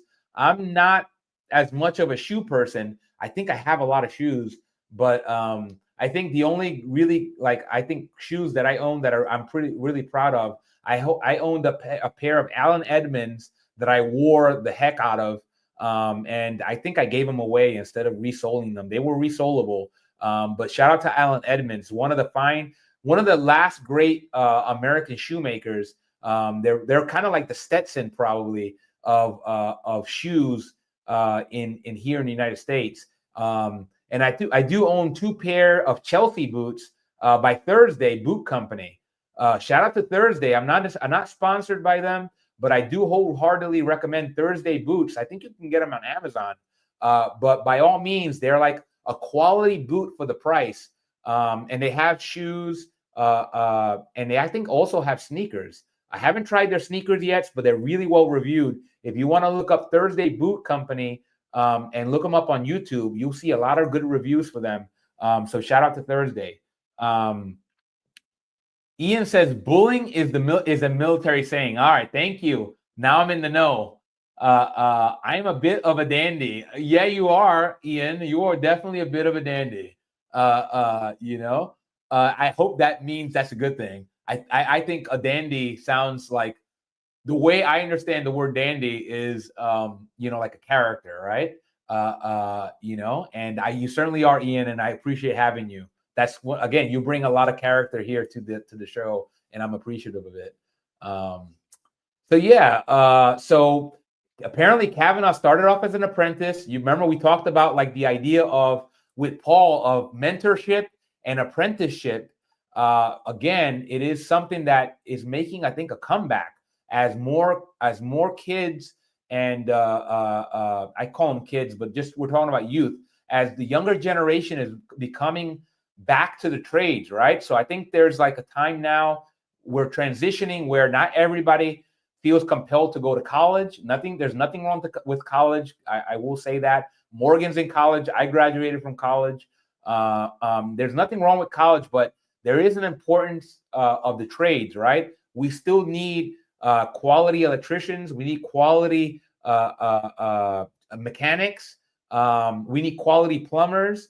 Shout out to my tradesmen out there, because I know you guys have gotten a bad rap. Like, it's like somehow, some way, modern society has pinned college against the trades, and I don't think they can coexist together, right? There's a time and a place, right? There's multiple ways to do this, and I'm gonna throw the military out there as well, right? Shout out to my military servicemen, because I really think those are the three major avenues for kids. I'm going to keep calling them kids that get out of high school. You can join the military. You can learn a skilled trade. And you can also go to college. Or you could just do a regular job, right? You could just essentially, maybe you don't do a skilled trades job. Maybe you do an apprenticeship, or maybe you just work at a local retail store and do that, right? Kevin worked at a retail store. He worked at his dad's store. And that's how Kevin became the hatter that he is now, because he worked at his dad's sporting goods store. If you guys don't know that story, you could probably dig up on one of his YouTube videos. Shout out to Kevin and his story and his hat journey. He started off as a salesman in his dad's sporting goods store, and eventually got into his first job as a hat salesman. And essentially 30 years later, he became the Kevin that we know and love now. So shout out to Kevin. Shout out to his dad, which I think his dad is no longer with us. But his dad, I mentioned this on his previous stream, his dad was a fixture in New York. I believe I know his dad without having confirmed it with Kevin. I believe I'm familiar with Kevin's dad's sporting goods chain or store. I believe he had a location that was close to me in Brooklyn.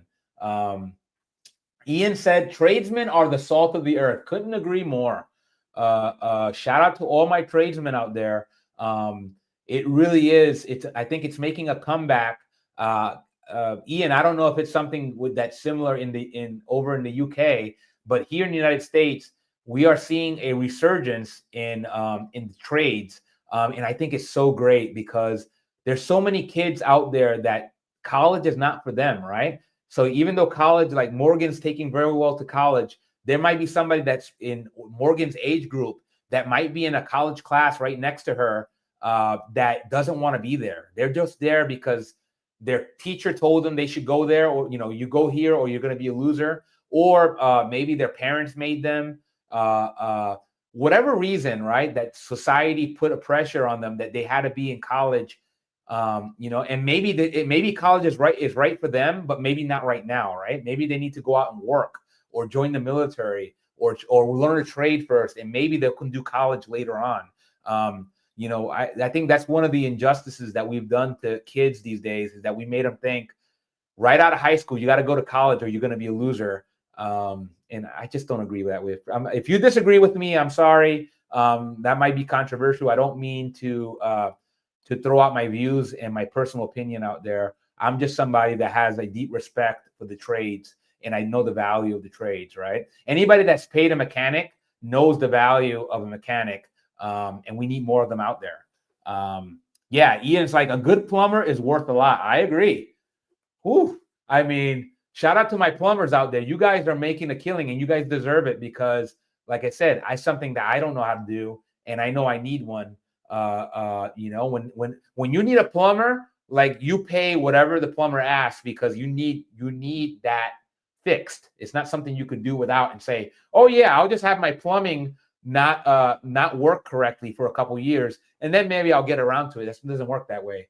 When you have an emergency, a plumbing situation, you are kind of at the mercy of who's out there available. And the more plumbers we have out there, the more choice you have, right? Just like hatters, the more hatters we out there, the more choice that you have to find a good one that you have a great relationship with.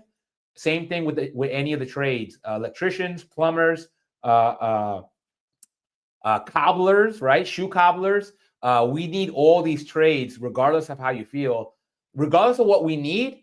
I want them out there because, I might want to resole my shoes. And if I know that I have a choice of 2 or 3 cobblers in my neighborhood, I now have the chance of getting a really good one. And I will be glad to pay that money to get my shoe back to its original condition. Ian says the good way to get into a trade is to join the forces. I agree. Ian, we are in like mind. I've never joined the military, but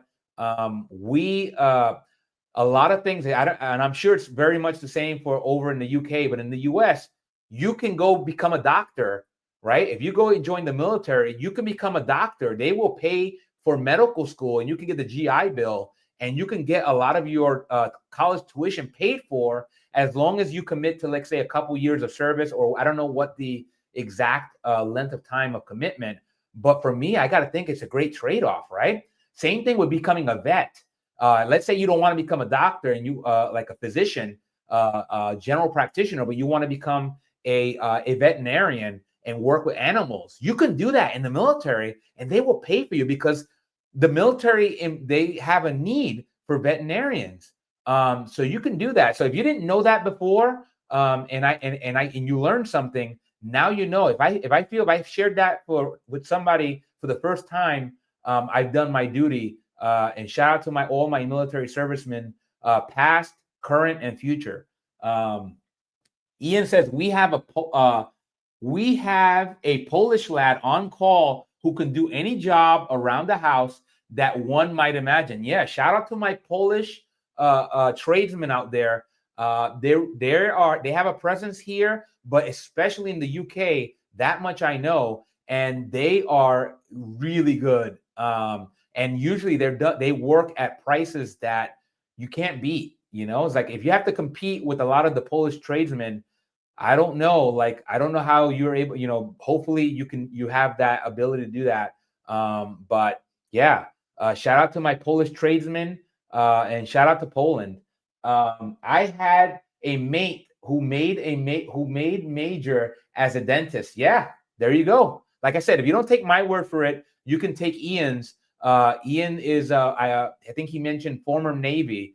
And you know what? Shout out to all my servicemen out there in the U.S. and in the U.K. and everywhere else that are doing and fighting for the freedoms that your country enjoys. I salute you, and I have family that have served in the military. I have friends that have served, and shout out goes to you. Like, you guys don't get enough love. I know you get some love, but you don't get enough of it in my mind. So yeah, shout out to everybody that has served, past, current, and future. Anyhow, I'm getting off tangent, but back to Cavanagh. Cavanagh started off as an apprentice for Dunlap and quickly rose the ranks and became a master hatter and designer. He was well respected for his technical expertise and eye for style. Ian says, near me is a monument to the Polish airmen who fought in the Battle of Britain and saved our bacon. Hey, that's where you go. The same goes for a lot of the folks that served here in the U.S. Lots of immigrants that have served our military, in our military, and fought for us alongside us, not just as allies, but as actual servicemen here in the U.S. and as well as the U.K. Your efforts and your service does not go unnoticed. I salute you, and there's no words to kind of do justice for what you've done. Yeah, man, good stuff. Thank you, Ian. I appreciate it. I'll check out that monument when I go back to your neck of the woods. Maybe you can show me around. Anyway, John Cavanagh, by the 1920s, he had created his own label, Cavanagh hats, right? So now we know that Cavanagh hats started in the 1920s, and they were known for their superior craftsmanship. And I got to tell you, again, we had Paul here, who's an expert on felts. I know Morgan and Ian, as consumers, know about felts. This is remember I talked about like the pliability and the plushness of the felt? This hat, I don't even know if it comes across on camera, but this hat is very much like the Borsalinos. They're up there, maybe even better. Honestly, like I'm just gonna say it's up there with that Borsalino and that Celentino in terms of the plushness of the felt, and it's pliable. Like I said, it's a Cavanagh 20, and if you guys are familiar, if you're a vintage hat nerd or a junior vintage hat nerd like myself, you've probably already heard about the famous Knox 20, the Dobbs 20, and I don't know if Dunlap had a 20. Dunlap had a Supreme and Custom, but now, thanks to this hat, I know that there was such a thing as a Cavanagh 20. And just for you that don't know, 20 is a nod to the price, right? So when you named it 20, it's because in that time, somebody that bought the hat brand new from a hat shop they would pay $20 for the hat. And I'll show you some photos to kind of show the proof of that. But back to the Chat GPT here. He later merged with Dobbs in 1928, Knox and Dunlap to form the Hat Corporation of America, HCA, the big, huge conglomerate, right? It was very much big hat, right? You know how they have big oil, big tech. But when Cavanagh formed Hat Corporation of America and added all these great brands, you can see he started off as an apprentice with Dunlap, but then he basically owned Dunlap, right? He went and became so successful that he was able to go and purchase the brand, the company and the brand that he got his start in.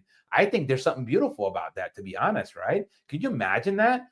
If somebody goes and works, maybe they get a job with Stetson or with Borsalino, and then they become so successful that they're able to buy the company, right? I think there's something beautiful about that, right? There was something very similar with Warren Buffett. I don't know if you guys know about billionaire Warren Buffett. I happen to be a huge fan of Warren Buffett. He's a billionaire owner of Berkshire Hathaway. Shout out to Berkshire Hathaway and Warren Buffett. Warren Buffett used to deliver newspapers. I believe he used to deliver the Washington Post. And then Warren Buffett eventually became so successful that he started buying companies. And one of the companies that his conglomerate, Berkshire Hathaway, his holding company, bought was the Washington Post, right? He bought it despite knowing that the newspaper was not a business that was going to make him a lot of money. He already had a lot of money at the time, but he bought it out of, I think, mostly out of nostalgia, right? As a nod to his days as a paper boy. And that's how he got his start. His first job was as a paper boy, I believe. And he became a billionaire, multi-billionaire, right? Multi-billionaire, and then became to purchase. And I feel like John Cavanagh and Warren Buffett have a connection that way. Shout out to John Cavanagh. Shout out to Warren Buffett. Great personality. Cavanagh's most famous, right, is, everybody knows this, right? If you've kind of studied the Cavanagh hat story, you know about the Cavanagh edge. That's very much the contribution of Cavanagh. Cavanagh's most famous innovation, a seamless welted brim. Now, again, I believe this is the Cavanagh edge. I don't think it says it. Let me see if I can go back and see if it says Cavanagh edge. Actually, I don't see. Let me go ahead. I'm going to go ahead and take off my hat and see if it says it. I don't know if this example says Cavanagh edge, but I believe it is a Cavanagh edge. It might have been, this hat might have been from a time where they didn't list Cavanagh edge, or maybe it got faded on the sweatband. But I'm pretty sure this one has a Cavanagh edge. But regardless, I do have a hat that says Cavanagh edge, so maybe I'll show that in a subsequent stream, so you guys can see a legitimate Cavanagh edge. I believe this is one, but I'm not going to speak that out of ignorance. It doesn't say it on the sweatband, so I will say I think it is, but maybe it's not. But I can feel it. It feels like a Cavanagh edge the way I remember it. Anyway, his most famous innovation is a seamless welted brim edge created by a patent and process. That was something that appeared in certain other hats via licensing. Cavanagh developed that, and it really is a slick innovation. So shout out to Cavanagh, shout out to the Cavanagh edge. Unlike a standard sewn or raw edge, the Cavanagh edge was smooth, elegant, and more durable. It became a hallmark of quality coveted by collectors today. So you can see why I bought this hat, right? My hope was, even though it didn't say Cavanagh edge, that because it was a Cavanagh, it had a Cavanagh edge. So that was kind of like the third hook. Only Cavanagh hats and later Dobbs and Knox models produced under HCA used the technique, and it has never been reproduced after HCA ceased making hats in-house, right? So this went away with HCA. So once HCA became a memory, that Cavanagh edge was gone, right? I don't think anybody's produced another Cavanagh edge, meaning that technique. I could be wrong. Somebody can correct me if I'm wrong. But as far as I know, this is a factual statement that that Cavanagh edge was lost. It was kind of like a trade secret, right? We talked with Paul yesterday about like the hatters that have their proprietary technique, right? It's like their Coke formula. And this was like Cavanagh's Coke formula, his Cavanagh edge. And as far as I know, it died when Hat Corporation of America died. So fit and comfort innovations, Cavanagh introduced multiple head shape fits, regular oval, long oval, wide oval at scale, which greatly improved comfort in ready-to-wear hats. This made Cavanagh hats both stylish and wearable without costly custom blocks.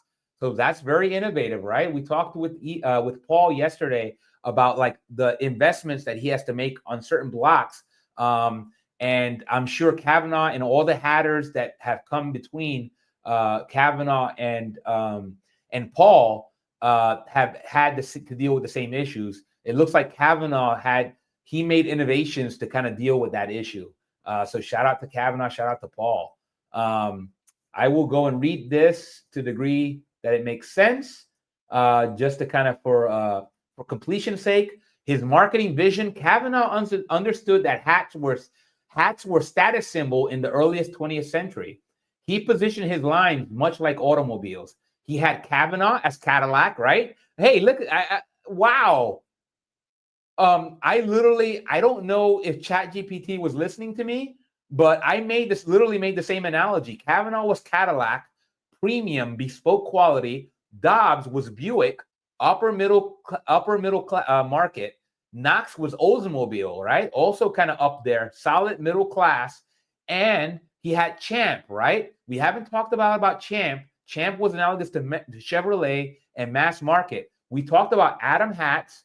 One of these days, maybe, who knows, maybe even tomorrow, whenever I get a bug in my bonnet or a bee in my bonnet about doing Champ, I have several Champ examples. Champ is very much akin to Adam hats in that they were the hats for like that. My first fine hat is a Champ or an Adam hat because it was affordable, right? The makers, Cavanagh was very much like Miller Brothers in St. Louis in that they knew the value of appealing to the masses. So Miller Brothers introduced Adam hats. Cavanagh introduced Champ into his fold, and he positioned it as a direct competitor probably to Adam hats for that mass market, that market of that middle class or lower class man that knew that wearing a fine hat was something to aspire to, and he wanted to make sure that he captured that market. Very, very smart, very wise guy, very shrewd businessman, and shout out to him, shout out to Miller Brothers and Adam Hats. Industry leadership. Cavanagh served as president of the Hat Corporation of America for many years. He pushed the U.S. hat industry towards standardization, trademark branding, and factory efficiency, ensuring that American made hats could rival Europe's, right? There you go. He was very much in line with that right there with Stetson, right? Stetson and Mallory to make sure that he put his rubber stamp and ascended the American hat brand and was able to really push America as a one of the quality destinations, in addition to Italy, in addition to Germany and Austria, and in addition to the UK, and all the other Czechoslovakia, and all the other countries that were known for their production of fine hats. John Cavanagh was very pivotal. So now, I mean, it's no wonder for why I wanted to have this hat. It was basically my salute and my tip of the hat to John Cavanagh and what he meant. He was every bit as important as John B. Stetson in the history, in the annals of American hat making. So shout out to John Cavanagh and shout out to the brand and Hat Corporation of America. So I'll show you a couple more. This is kind of like that showing. Remember, I talked about the Cavanagh 20 and the Dobbs 20. This was kind of proof that this is what the hat cost when the original owner bought it.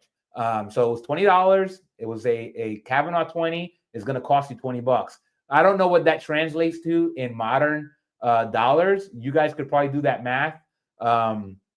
But yeah, it's needless to say, it wasn't it was a heck of a lot more than $20 now. So you can see the size, 7 3/8. This is a much bigger hat. I don't know, it kind of wears smaller to me. I have no idea. I never taken a set of a measuring tool to the hat, but it seems to kind of, maybe it's the shape that is okay. But this hat kind of seems like it wears a little smaller. Like I said, my head size is right around 7 1/4, and I believe that could be bigger. Maybe this is more like a 7 1/2. But again, I'm just speculating. So you can see now. Remember, we talked about this with my Dunlap Supreme, right, from the 1950s. This has the very same font as that 1950s hat. So when I started seeing this hat, I kind of already thought, okay, this is either 1950s or 1960s. But this font starts making me think, right? It lacked the hat tip liner, but it had this font, and then you can see, right? You can see the patina here on this size label, right? If you see this patina, you can see that it started off as gold, but became more green, right? So if you guys are I mentioned I plugged the hatted-professor.com. If you go on the hatted-professor.com, you can see how the Hatted Professor will go over when in Hat Corporation of America history that this font in this hat label started coming out, and it was noted for this patina, for this green patina that didn't happen as much to the hat labels that came afterwards. So just giving you a little bit of the detective in me and how I came about the hat process, right? This is the peek under the hood that I like to say, right? So when you have a vintage hat and your sweatband is in decent enough shape, you can peel it back and look at some of the clues that will give you some insight into the history and age of the hat. And maybe you're not into that, but I'm a hat nerd that happens to appreciate history. I think there's a lot of us out there, but this is kind of like some of the clues. I'm trying to take this stepwise. And this is another kind of another stamp. I don't really know what to make of this stamp. I can't really make it out. I'm just putting it out here just in case somebody sees this and they're like, oh yeah, that's the such and such stamp. I'm sure there's a reason. I'm not as well versed on some of these stamps and what they mean. They could be union labels, right? We know that unions, just like in a lot of industries, they were very powerful in the hat making industry, and a lot of them required that hat makers to put these various stamps on their hats. So as far as I know, this could very well be just a union stamp, but I don't know anything beyond that. But this is, again, the bring it home shot, right? The label, right? If you guys have already studied some of my pontifications, right? I got this from Hat. Again, shout out to the Hatted Professor. When you look at this label, you already know what. This is from the 1950s, right? Why, right? So we got 4 pieces of information, actually 5, right? But you can see the label at the bottom. It says oval, to duplicate, block, and your size, right? So that's 4 pieces of information on the label, but the actual label itself has 5 pieces of information, right? So in between the block and the size, you have the crown height, right? Remember I talked about this was a 5.5 inch height crown. That right there is reflected in that number, right? It has like J, the letter J, which is part of the block number, and then the size 7 3/8 at the very far right, right? So over here. So over here is the crown height, right? And what we know is that Hat Corporation of America, sometime in the 1960s, right? So this was prevalent in the 1950s, and in the 1960s, Hat Corporation of America that stopped putting crown heights, not the place in Brooklyn, but the actual measurement. They stopped putting crown heights on this label. So for us historical hat nerds, it becomes a useful thing. Like once we peel back that onion, peel back that label, look under the hood, like I did here when I got the hat, it now gives us a useful guideline for dating these hats. And it really is probably the most useful indicator that I know of for dating this hat as a hat that was made in the 1950s. So again, I don't know if you guys care about this. It's something that I care about. I'm sure other people care about it that happen and love the history of vintage hats. But like I said, I only do this just for the folks that care or the folks that don't know this already and don't know that there's a hatedprofessor.com that exists. But if you all want to know a lot more than I could ever know about the Hat Corporation of America, go hit up the hatedprofessor.com. It's a really great useful, and it's, I think, still that website is still being evolved, right? It's a work in progress because the Hatted Professor, I forgot his real name. He's on Facebook. I don't think I'm friends with him yet, but I got to do that. I got to go and hit him up. One, so I know his name and I can shout him out. And maybe, just maybe, if somebody knows him or gets to him before I do, maybe we can invite him on the show, right? The Hatted Professor, he's probably a very busy man. But if I can get the Hatted Professor on here, and I apologize for not knowing his name off the top of my head, but he's great to deal with. He goes and posts on a lot of Facebook. When people ask questions about dating their hat, he will chime in as an expert in that field, and his words carry a lot of weight. At least with me, he does, because I very much consider him an ambassador and an expert in all things dating, especially of fine hats. So shout out to the Hatted Professor. Shout out to John Cavanagh, and shout out to the Hat Corporation of America. I did a little bit. I dug up a little bit more information on Hat Corporation of America, but I'll probably, like, it probably is very redundant with what I just shared. I'll probably just avoid. I'll just do this. That way, if you guys want to see the video later and you can pause just in case there's something in here, I just feel like a lot of it is redundant. So you guys can pause here if you like, if you want to read this at your leisure. I'll go here and I'll show you this. You guys can also pause here just in case you want to read this for yourself. You can also just punch this into Chat GPT and you'll get the same, hopefully the same information. I'll just put it out here. That way, my fellow nerds can go and pause it and read it at their leisure. And then my folks that don't give a flip, they can like, okay, you can move on, Luke. And then I'll just include this last screenshot here. That way, my fellow hat nerds that really value this and are not here on the live, they can always go and pause it later on and then just enjoy and then maybe add to the discussion. But yeah, man, what a man, what a man, what a brand. John Cavanagh, Hat Corporation of America. Like I said, for New York, because I believe Hat Corporation of America is very much a New York brand. Like that's like our version of Stetson, right? For us New Yorkers. Like I know we have a lot of Stetson fans. Morgan's definitely one of them. I'm one of them.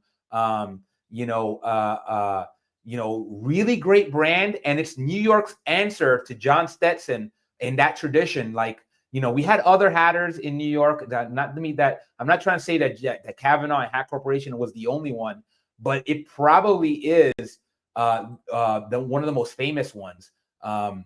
Ian said 1 million Indians fought for us in world wars. The Dine or Navajo radio operators who dumbfounded the enemy were important in your army. No way they knew or could learn that difficult tongue. Yeah, shout out to my Wind Talkers, right? Great movie. If you have not seen Wind Talkers, you owe it to yourself to see that movie. Actually, you know what? I think Ian just reminded me that I want to rewatch that movie.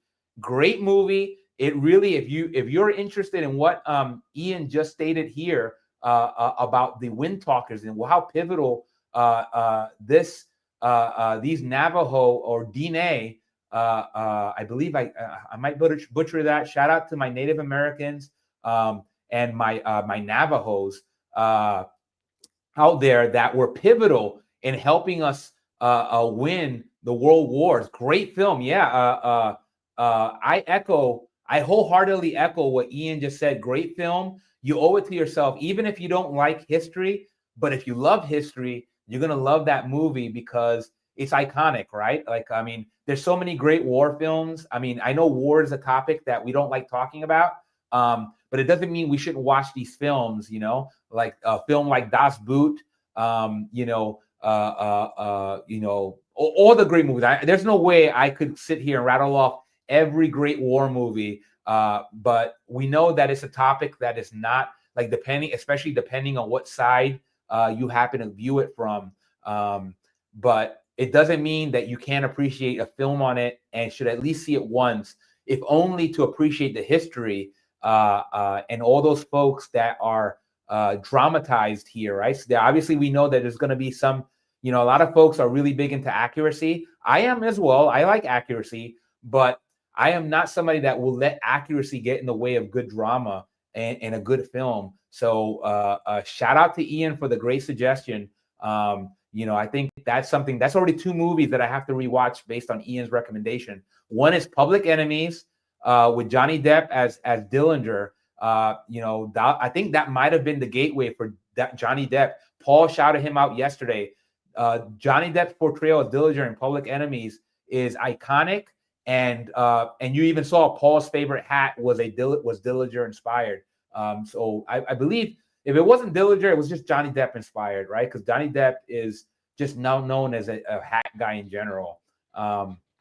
Ian says films remind us that we should avoid war where possible. Wow. Yeah. Right. You can't really speak it any better than how Ian just stated it. Right. I think that's something that very few people would disagree with. Right. Obviously, we enter wars when we are forced. Right. And we will fight for our freedoms, and for the freedom of our fellow countrymen. But we know that we're not trying to go into war haphazardly. Again, shout out to my folks in the Ukraine and all my other folks out there experiencing war, regardless of how you view those conflicts and what side you take. I think we can all agree that we want to avoid war whenever possible.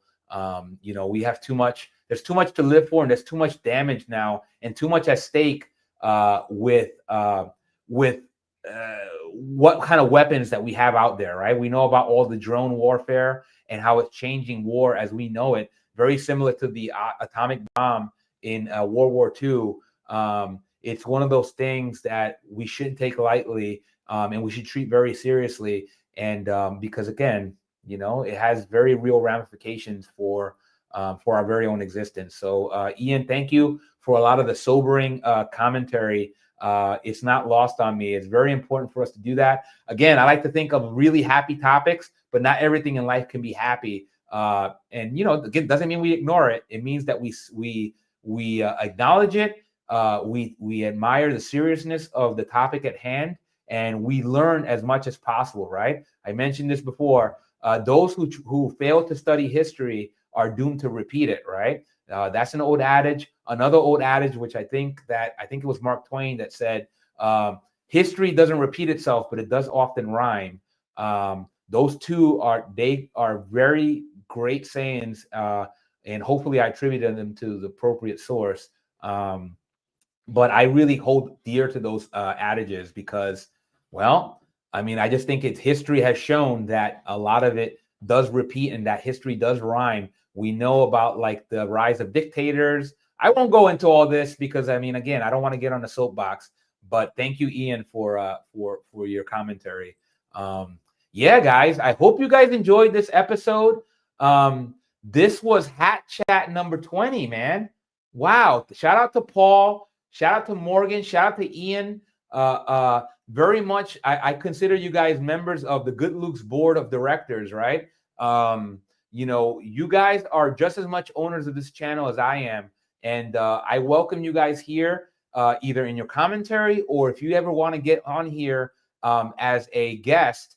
We can very much do a roundtable here, right? I have the ability with StreamYard. Shout out to Morgan for recommending StreamYard. So I'm going to point here because here I see it, but I believe StreamYard logo is here, right? I learned this from yesterday when I rewatched the video, that I believe the StreamYard logo is here, not here like I did yesterday. So it's just one of the many mistakes that I make on a given live.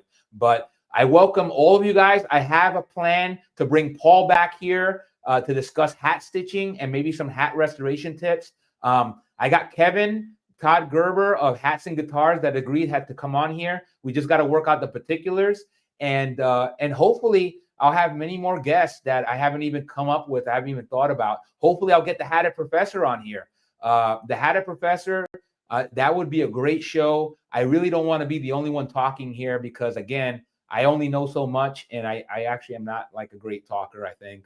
But anyway, thank you for rocking with me. It's just over 2 hours now. I'm going to cut this off now. Shout out to everybody that has rocked with me here on this live. Paul, Morgan, and Ian, and whoever else has tuned in and didn't interact. But if you find this channel later on, drop me a comment. I will try to stay on top of the comments.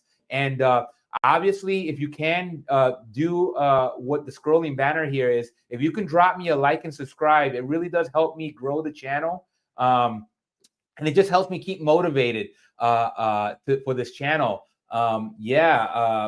Ian, thank you so much. You made this channel just as much, if not more, you and Morgan and Paul, than I could ever make it. So shout out to you, shout out to Morgan, shout out to Paul, and and then if you can, hit the like and subscribe button. But even if you don't, even if you choose not to, just do me a favor, right? You know what I'm gonna say, right? If you do me one favor and you just do one solid for Luke, all you can do for me is stay hatting, my friend. Have a great day. Ciao.